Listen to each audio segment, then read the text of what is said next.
আসসালামু আলাইকুম এভরিওয়ান, আবারও আপনাদের মাঝে ভিডিও নিয়ে চলে আসলাম। আজ রান্না করব সরপুঁটি মাছ দো পেঁয়াজা।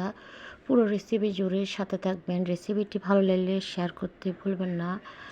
তাহলে আর কথা নয়, এখন মূল রেসিপিতে চলে যাচ্ছে। রান্নার শুরুতে প্রথমে মাছটাকে আমি আমিষ ছেড়ে আপনাদেরকে আস্ত দেখালাম। তারপর আমি এটাকে পিস পিস করে কেটে ধুয়ে পরিষ্কার করে পানি একটা ঝাঁকার সাহায্যে পানি ঝাড়া দিয়ে নিলাম। তারপরে এই সাইডে আমি আবার দিক দিয়ে চুলার উপরে একটা প্যান বসে দিলাম। প্যানে পরিমাণ মতো তেল দিয়ে দিলাম। তেল দেওয়ার পরে দিয়ে দিলাম 1 কাপ পরিমাণ পেঁয়াজ। এরপরে দিয়ে দিলাম কাঁচামরিচ আর পেঁয়াজটা একটু লাল নরম হওয়া পর্যন্ত একটু হালকা অপেক্ষা করে নিলাম। কিছু 2-1 মিনিট নাড়া দিলে হয়ে যায়।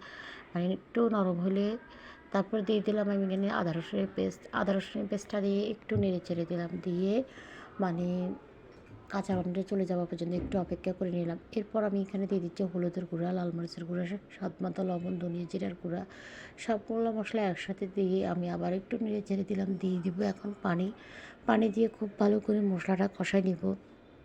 যে কোনো রান্নার ভিতরে মশলাটা খুব ভালো করে কষে নিতে হবে।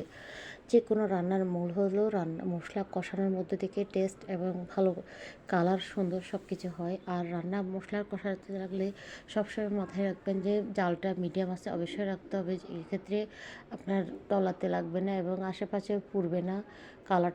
মশলার কালারটা সুন্দর আসবে। তো দেখতে দেখতে মশলাটা কষানো হয়ে গেছে। এখন আমি মাছটা দিয়ে দিচ্ছি।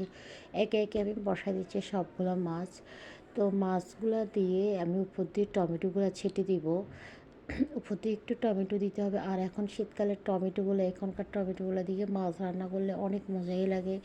শীতকাল মানেই তো মজার মজার খাবার, সব কিছু টাটকা টাটকা পাওয়া যায়, খেতে ভালো লাগে। যে কোনো তরকারি অনায়াসে মজা। আর শীতকালেও মাছ পাওয়া যায়, ভালো ভালো মাছ, সব কিছুই পাওয়া যায় মোটামুটি। আলহামদুলিল্লাহ সবাই খেতে পারে, গরিব দুঃখী সবাই।